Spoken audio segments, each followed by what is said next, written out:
இந்த வீடியோ பார்க்குறது ஒரு பொண்ணாக இருந்தால் தயவு செஞ்சு இந்த வீடியோ ஸ்கிப் பண்ணிடுங்க. ஏன்னா இந்த வீடியோ முழுக்க முழுக்க பாய்ஸுக்கு மட்டும்தான். ஒரு பையன் பார்க்கறதுக்கு என்னதான் வெளியில் ஜாலியாக துருத்துருன்னு எந்த விதமான கவலைகளும் இல்லாமல் ரொம்ப ஃப்ரீயாக இருந்தாலும் அது ஒரு அவுட்லுக் தான். இன்புட் அவனுக்குள்ளே சொல்ல முடியாத பிரச்சனைகள், தீர்க்க முடியாத பிரச்சனைகள் ஓடிக்கிட்டே இருக்கும். ஆனால் இது எதையுமே வெளியே காட்டிக்கிறதே கிடையாது. ஒரு பெண் வேலைக்கு போகிறாங்க அப்படின்னா அது அவங்களோட ஃப்ரீடமாக இருக்கலாம். ஆனால் ஒரு ஆண் வேலைக்கு போகிறான் அப்படின்னா அது அவனோடைய கட்டாயமாக தான் இருக்குது. ஒரு பெண் டிகிரி முடிச்சுட்டு வீட்டில் இருந்தாங்கன்னா அவங்கள யாரும் இந்த அளவுக்கு பெருசாக கேள்வியெல்லாம் கட்ட மாட்டாங்க.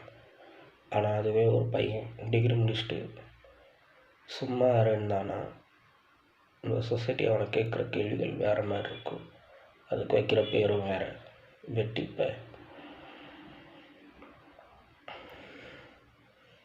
நான் யாரையும் தாழ்த்தி யாரையும் உயர்த்தி அவங்க பேச வரல.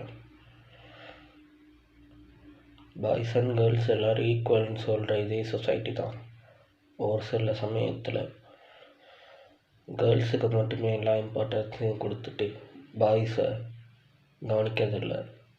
அதுதான் சொல்ல வரேன். இப்போ உங்களுக்கு ஒரு கேள்வி, வேர்ல்டு மென்ஸ் டே எப்போன்ட்டு கமெண்ட்டில் சொல்லுங்கள் பார்ப்போம்.